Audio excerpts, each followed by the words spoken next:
అందరికీ నమస్కారం. రాష్ట్ర ముఖ్యమంత్రిగా 4వసారి పదవీ ప్రమాణ స్వీకారం చేసిన గౌరవ చంద్రబాబు నాయుడు గారికి, ఉప ముఖ్యమంత్రిగా పదవి బాధ్యత చేపట్టిన కొణిదెల పవన్ కళ్యాణ్ గారికి, బీజేపీ అధ్యక్షురాలు శ్రీమతి పురంధేశ్వరి గారు ఎంపీగా భారీ మెజారిటీతో గెలిచిన మేడం గారికి, రాష్ట్ర మంత్రివర్గానికి అందరికీ విశాఖ ఉక్కు పరిరక్షణ పోరాట కమిటీ తరపున ఆర్థిక శుభాకాంక్షలు. విశాఖ ఉక్కు ఉమ్మడి తెలుగు ప్రజల హక్కు. విశాఖ ఉక్కు ఉత్తరాంధ్ర జీవనాడి. ఈ పరిశ్రమని గత 3.5 సంవత్సరాలుగా కేంద్ర ప్రభుత్వం ఆంక్షలతో, రాష్ట్ర ప్రభుత్వం నిర్లిప్తతో లాభాల్లో ఉన్న విశాఖ ఉక్కు నేడు నష్టాలు 4,000 కోట్ల నష్టాల దిశగా నెట్టబడింది. ప్రస్తుతం ఈ పరిశ్రమ వెంటిలేటర్పై ఉంది. త్వరితగతిన రాష్ట్ర గౌరవ ముఖ్యమంత్రి గారు పవన్ కళ్యాణ్ గారు, పురంధేశ్వరి గారు విశాఖ ఉక్కును కాపాడవలసిందిగా సవినయంగా విజ్ఞప్తి చేస్తున్నాం. ఈ పరిశ్రమ గత 6 నెలలుగా జీతాలు కూడా ఇవ్వలేని పరిస్థితుల్లో, ప్రతి నెల కూడా 1 నెల దాటిన తర్వాత కానీ జీతాలు ఇవ్వలేని పరిస్థితిలో ఉంది. గత 3 నెలలుగా సుమారు 20,000 మంది కాంట్రాక్ట్ కార్మికులకు సకాలంలో జీతాలు ఇవ్వలేని పరిస్థితి. ఈ నెల 17వ తారీఖు ఈ రోజు కూడా ఉద్యోగులు ఎవరికి కూడా జీతాలు ఇవ్వలేదు. లాభాల్లో ఉన్న పరిశ్రమని నష్టాల వైపుకి నెట్టి ఈ పరిశ్రమ పట్ల అత్యంత దుర్మార్గంగా కేంద్ర ప్రభుత్వం ప్రవర్తిస్తే 22 సార్లు ప్రధానమంత్రిని కలిసినటువంటి జగన్మోహన్ రెడ్డి గారు ఏ ఒక్కసారి కూడా విశాఖ ఉక్కును పరిరక్షించండి అని చెప్పి అడగలేదు. దానికి పర్యవసానమే ఈ రాష్ట్ర ప్రజలు తగిన గుణపాఠం చెప్పారు.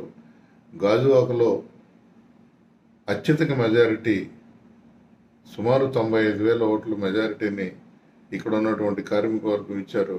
అలాగే గంటా శ్రీనివాస్ గారు 92,000, అలాగే ఎంపీగా పోటీ చేసినటువంటి భరత్ గారికి సుమారు 5 లక్షల మెజారిటీని ఈ నగర ప్రజలు ఇచ్చారు.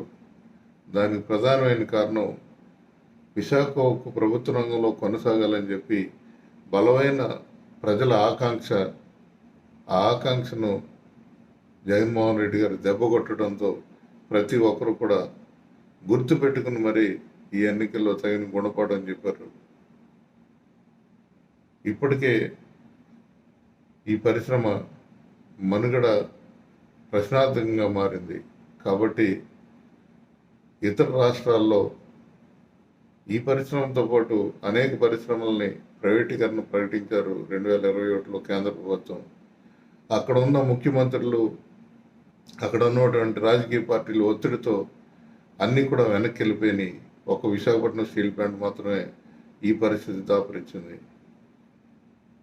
నిన్న కాక మొన్న 11 రోజుల క్రితం ఎన్నికైనటువంటి ప్రభుత్వం ఒరిస్సాలో రూర్కెలా స్టీల్ ప్లాంటు 4.5 మిలియన్ టన్నుల నుండి 9.3 మిలియన్ టన్నులకు విస్తరణ దిశగా 30,000 కోట్ల రూపాయలు కేంద్ర ప్రభుత్వం ప్రకటించిందంటే వారి చిత్తశుద్ధిని మనం ప్రశంసించక తప్పదు.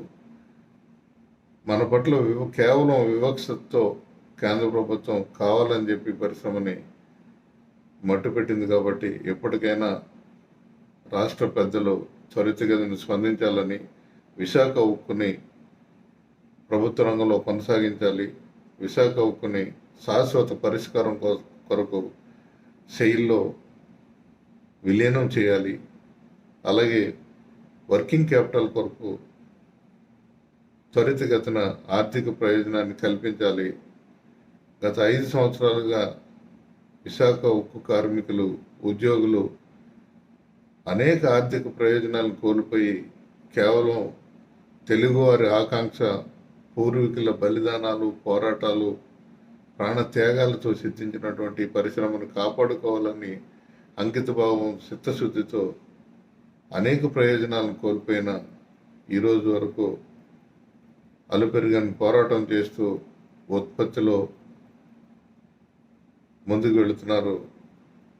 రాష్ట్ర ముఖ్యమంత్రి తెలుసుకుని ఉంటే ఆ రోజు మాట్లాడి ఉంటే 7.3 మిలియన్ టన్నుల నుంచి ఈ పరిశ్రమ 1.1 1.2 మిలియన్ టన్నులకి దిగజారిపోయింది. ఉత్పత్తి దిగజారిపోవడానికి ప్రధానమైన కారణం ఈ రాష్ట్ర ప్రభుత్వం కూడా